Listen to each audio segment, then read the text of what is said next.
Hej wszystkim, tu Magda. Jestem dzień po reanimacji włosów. Odsyłam Was do filmiku na ten temat. A więc dzisiaj nadeszło mycie włosów, a najlepsze co możemy zrobić kręconym włosom, no to je naolejować przed myciem.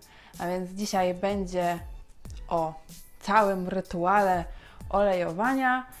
No i może zacznijmy od tego, co to olejowanie w ogóle jest. A jest to aplikacja olejów roślinnych, miksów olei, generalnie produktów oleistych. Jest to wsmarowanie ich we włosy. Jest to najczęstsza metoda kobiet z Indii lub ogółem z krajów arabskich. Jest to taka podstawowa, taki podstawowy podpunkt pielęgnacji włosów. Generalnie oleje poprawiają ogólny wygląd włosów, o ile wykonujemy to systematycznie. Nadają też sprężystości, wygładzają. To są emolienty, więc włosy z czasem mniej się puszą. I ogółem najlepiej zacząć olejować od razu, gdy rozpoczynamy świadomą pielęgnację. Lepiej to od razu wdrożyć, bo wtedy są naprawdę super efekty. No i jeśli odpowiednio włosy nawilżam dodatkowo, no to olej jest w stanie zatrzymać wodę w łusce włosa, ale właśnie z dodatkiem humektantów, tak? Czyli tego nawilżenia, bo oleje same z siebie nie nawilżają, nie mają takiej mocy, ale z dodatkiem humektantów jak najbardziej. Niektóre oleje, zwłaszcza te indyjskie, przyspieszają porost włosów, zatrzymują wypadanie, ale to równa się z olejowaniem skóry głowy, a do tego przejdziemy troszkę później. Tak naprawdę olejowanie sprawdzi się przy każdym rodzaju włosów, ponieważ każde włosy chcą być wzmocnione i wygładzone. Oczywiście istotna jest sprawa porowatości włosów, ponieważ różne oleje są przypisane do różnej porowatości. Czasami to odbiega od reguły, ale na początek warto się trzymać tych zasad, że ten olej do tej porowatości średnio, niskiej i wysokiej porowatości. Olejowanie jest zwłaszcza zbawienne dla włosów wysokoporowatych, które zazwyczaj są suche, zniszczone i właśnie to olej super wygładza. Potem z czasem ten skręt jest fajnie zdefiniowany, więc no naprawdę, tak jak już powiedziałam wcześniej, warto rozpocząć olejowanie już na początku świadomej pielęgnacji. Jakie oleje? Najlepiej nierafinowane, naturalne, organiczne mogą być. Ja Wam podepnę w opisie, dam listę olejów do porowatości konkretnej, jakie najlepiej użyć. Myślę, że taka lista Wam się przyda, będzie można sobie ją wydrukować, cokolwiek. Różnorakie oleje możecie znaleźć przede wszystkim w sklepach ze zdrową żywnością, ponieważ tam jest bardzo duży wybór, ale też znajdziecie je w delikatesach typu Piotr i Paweł, Alma, o ile Alma jeszcze istnieje. W Biedronce, Lidlu często są to takie produkty deluxe i tam oni jakby mają czasami różne oleje, takie wymyślne jak sezamowy, pistacjowy i takie różne. Dobrze jest wybierać oleje nierafinowane, ponieważ w olejach rafinowanych nie ma tych wszystkich takich składników odżywczych, takich pielęgnacyjnych, które jakby, no, mogą właśnie zrobić dobrze naszym włosom, ale to też sami sprawdźcie, ocencie działanie nierafinowanych i rafinowanych. Zwracajcie też uwagę na etykietę, czy jest napisane w ogóle, czy jest rafinowany, czy nierafinowany, ale to zależy od Was. Sprawdźcie na sobie, jaki olej Wam jak pasuje. Bywa i tak, że nawet rafinowane oleje sprawiają, że włosy są odżywione, że widać fajne rezultaty po olejowaniu właśnie takimi olejami. Jeśli chodzi o ilość, to jest bardzo zróżnicowana rzecz. Ja na przykład obecnie na moje włosy nakładam olej na oko, ale zasada jest ogółem taka, że im mniej, tym lepiej na początek, ponieważ zazwyczaj przesadzamy z ilością, więc najlepiej zacząć od mniejszej ilości, potem sobie zwiększać i oceniać, jak to wygląda na naszych włosach, jak włosy piją dany olej. Generalnie każdy włos jest inny, jak zawsze powtarzam, i trzeba testować na sobie. Początkowo polecałabym aplikować olej na powiedzmy 2-3 godziny przed myciem, może być nawet godzinka przed myciem. Ja obecnie staram się olejować włosy przed każdym myciem, ponieważ ja widzę różnicę, jeśli na przykład nie naolejuję włosów wcześniej, bo nie wiem, no nie miałam czasu albo muszę szybko umyć włosy, no to ja czuję różnicę w dotyku, we włosach, jednak te włosy są też bardziej miękkie po olejowaniu, zwłaszcza jak systematycznie olejujemy, no to widać tą różnicę. Ja również lubię zostawiać olej na całą noc, powiedzmy pójść w koczku do pracy, wrócić i wieczorem umyć włosy, ale to też nie każde włosy będą lubić. Niektóre włosy nie lubią tak długiego przetrzymywania oleju na nich, więc to też trzeba eksperymentować u każdego z osobna. Sprawdzajcie na swoich włosach i zobaczcie, jak to wszystko wygląda. No też zależy to wszystko od objętości włosów, ponieważ niektórzy z olejem nie wyjdą z domu, ponieważ ta objętość się kurczy, zmniejsza. U niektórych te włosy wyglądają na przetłuszczone. No ja nie mam tego problemu akurat, ponieważ te włosy moje piją oleje i ja po prostu jak sobie je wszystkie zepnę w kok, no to tego oleju w ogóle nie widać. Na moje szczęście. Na szczęście. Myślę, że ogółem typ włosów trzeci, kręcony, nie ma raczej z tym problemu, żeby wyjść na zewnątrz, no ale jak mówię, to też zależy od objętości. Sposoby olejowania są różne. Ja chciałabym Wam je pokazać w osobnym filmie razem z instrukcją, jak każdy sposób wykonywać. Myślę, że taki filmik będzie przydatny. Opowiem Wam tylko o 2 sposobach. Jest sposób tutaj w tym filmie. Jest to olejowanie na sucho, czyli po prostu aplikujemy na takie włosy olej i potem po prostu związujemy te włosy w koka czy w ananas. Drugi sposób to jest olejowanie na podkładzie. To są takie, wydaje mi się, że 2 najpopularniejsze sposoby olejowania. Olejowanie na podkładzie to jest po prostu zwilżenie włosów wodą. Można właśnie z atomizera, wodą z atomizera spryskać włosy, zaaplikować odżywkę, najlepiej humektantową, z aloesem powiedzmy. Zaaplikować tą odżywkę na włosy i na to olej i to podczepek i ręcznik.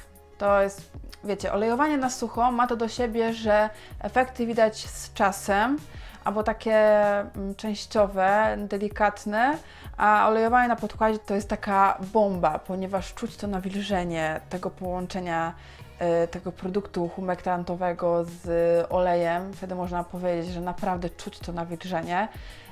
Takie wygładzenie, ta miękkość to jest coś niesamowitego, naprawdę polecam. Ale ja najbardziej lubię olejowanie na sucho, ponieważ to jest najszybsza metoda i po prostu ciapkam ten olej, potem idę myć i mam z głowy. Jak mam więcej czasu, no to olejuję na podkładzie. Chociaż myślę, że olejowanie na podkładzie jest super dla włosów zniszczonych i suchych, więc faktycznie warto też na początku tej świadomej pielęgnacji znaleźć ten czas, chociaż raz w tygodniu na olejowanie na podkładzie, na przykład w weekend, tam kiedy Wam pasuje. Myślę, że najczęstszym problemem przy olejowaniu włosów i coś, co sprawia, że po prostu olejowanie zniechęca, to jest umiejętność poprawnego zmywania oleju. I mogłoby się wydawać, że najlepiej olej zmyje szampon, a właśnie nie. Olej najlepiej emulgować z odżywką. Czyli jeśli powiedzmy naolejujemy te włosy, idziemy myć je, no to najlepiej na początek zmyć ten olej wodą. Tak sobie wymasować samą wodą czystą ten olej, a potem oczywiście używamy odżywkę do mycia, jak to przy metodzie OMO, i tą odżywkę nakładamy na włosy i po prostu te włosy masujemy jak najdłużej się da. Tu przy skórze głowy, nawet jeśli ona nie była naolejowana, po prostu masujemy. Oczywiście dodając wody, tak, spłukując, i wtedy ten olej najlepiej się spłukuje. Oczywiście, jeśli używacie metody OMO, no to na skórę głowy nakładacie szampon łagodny, tak? Ale no miejcie to, zapamiętajcie to i miejcie to na uwadze, że to właśnie odżywka najlepiej zmywa olej poprzez emulgowanie. Jeśli chodzi o efekt, no to tak jak mówię, to zależy, tak? Przy olejowaniu na sucho te efekty widać tak stopniowo. Przy olejowaniu na podkładzie jest naprawdę widać od razu po jednym olejowaniu na podkładzie tą miękkość i to takie wygładzenie. Są też inne sposoby, ale o nich opowiem w innym filmie. Nie zniechęcajcie się, ponieważ też czasami potrzeba czasu. Po prostu wprowadźcie to do swojej pielęgnacji jako taki nieodłączny element i obserwujcie włosy. Przede wszystkim przy olejowaniu nie można szybko się zniechęcać. Potrzeba systematyczności i to takiej naprawdę systematyczności i cierpliwości. Ta cierpliwość to jest jak mantra powtarzana, no bo olej, tak jak serum, tak, to jest emolient. Oleje nie mają silikonów, ale z czasem naprawdę są w stanie zapobiec na przykład rozdwajaniu, chronią przed uszkodzeniami mechanicznymi. Z czasem te włosy lśnią, błyszczą. Nawet to widać przy kręconych włosach. Też zwracajcie uwagę na czas, jaki macie olej na włosach, ponieważ myślę, że 15 minut to jest zdecydowanie za mało. Taka 45 minut do godziny to jest takie moim zdaniem minimum. No i też bardzo istotna, no właściwie najistotniejsza sprawa to jest dobór odpowiedniego oleju. Oczywiście możecie testować te oleje różne, ale tak jak mówiłam na początku, jeśli jesteście osobami początkującymi, ta świadoma pielęgnacja, generalnie osobami początkującymi, które może nie zaczynają świadomie pielęgnować, ale olejować, no to stosujcie się do tych widełek tej listy, tak? Jakie włosy do wysokoporowatych, do średnioporowatych, jaki olej i do niskoporowatych. Anwen ma świetny test na porowatość, Aga chyba też, ja Wam to wszystko podlinkuję, żebyście mieli pewność, jakie te włosy są, żeby móc dobrać odpowiedni olej. Moje ulubione oleje to przede wszystkim olej z orzeszków ziemnych, arachidowy. Jest to mój number one must have totalny.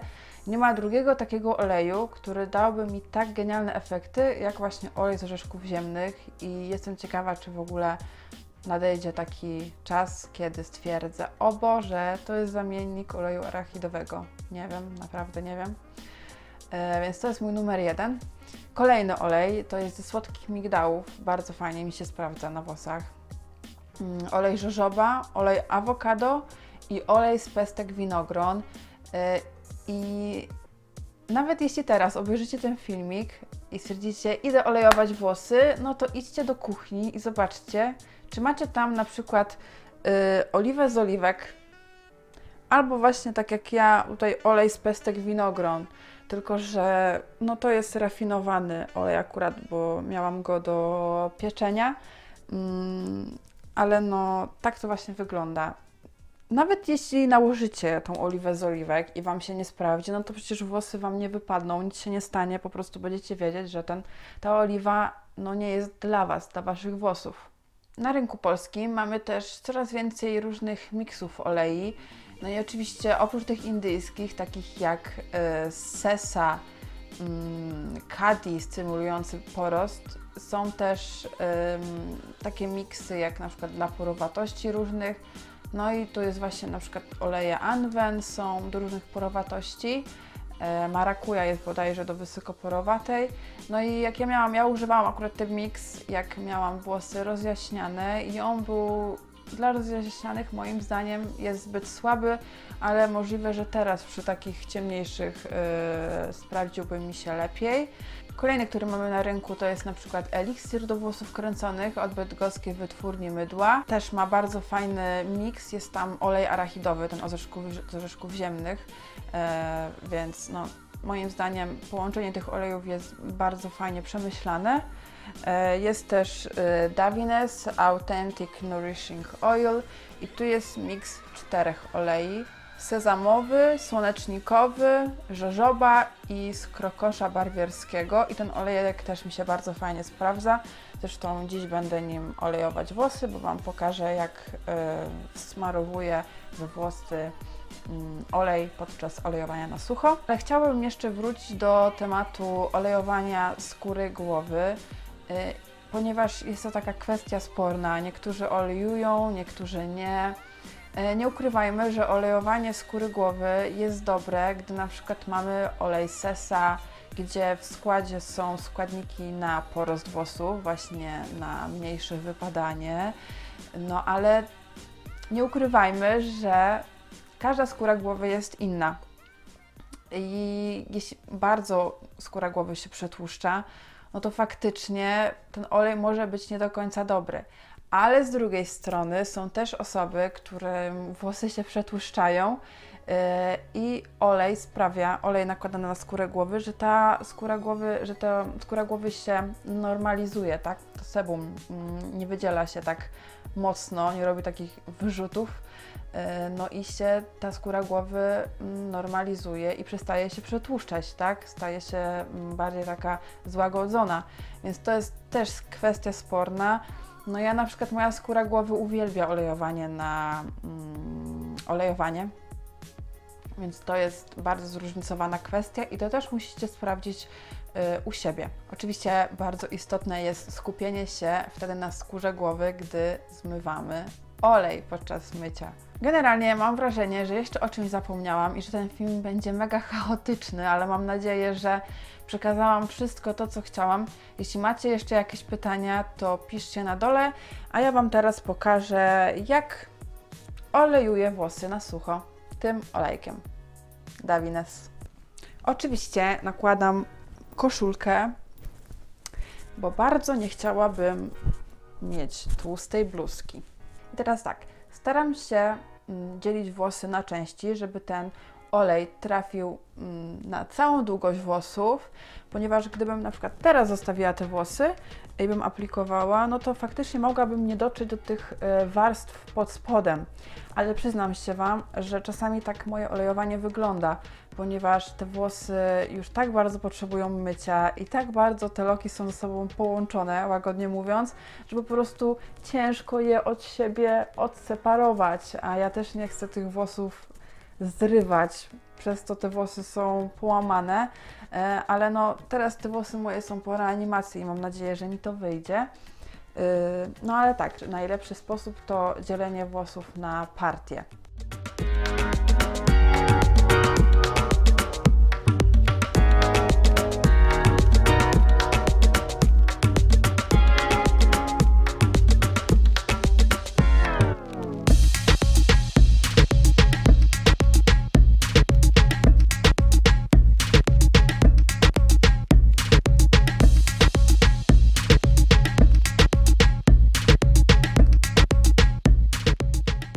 Zapomniałam też wspomnieć o tym, że jeśli Wasze włosy mają, nie wiem, skręt typu 3A albo mniejszy, lub po prostu jeśli nie są tak splątane od góry do dołu w ogóle po reanimacji, no to oczywiście możecie te włosy rozczesać przed olejowaniem, ale ja tych włosów na sucho nie rozczesuję, więc u mnie to odpada zdecydowanie. No ale jeśli czujecie, że Waszym włosom wtedy nie dzieje się krzywda, no to róbcie tak, jeśli Wam to ułatwi to olejowanie.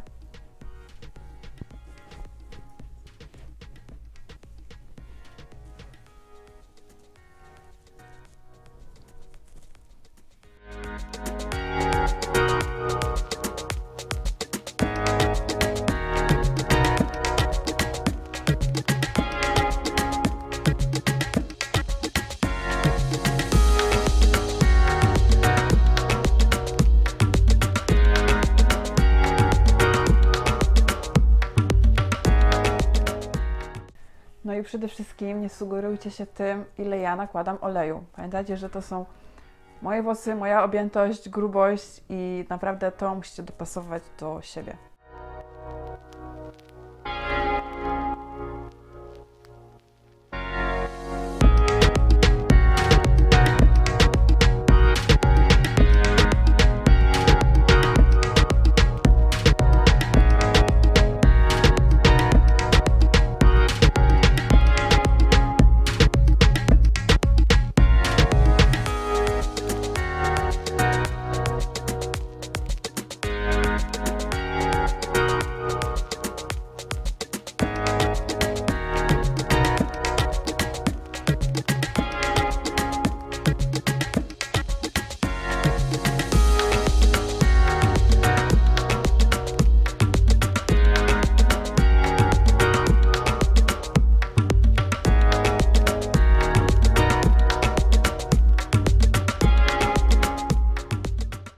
i co? Moje włosy są już naolejowane. Ja mam tutaj gumkę, oczywiście bez żadnych metalowych wstawek. No i nią sobie zrobię koczka. Jest godzina przed 13. Ja planuję włosy umyć około 19, więc będę miała ten olej 6 godzin. Dla mnie jak najbardziej w porządku.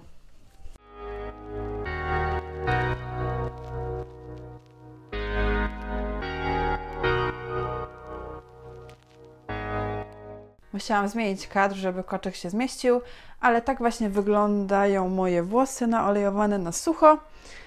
Tak sobie wyjdę do ludzi dzisiaj. Mam nadzieję, że ten filmik Wam się przydał. Oczywiście zachęcam do subskrypcji, do obserwowania mnie na Instagramie, na Facebooku i do odwiedzania mojego bloga. Trzymajcie się, pa pa!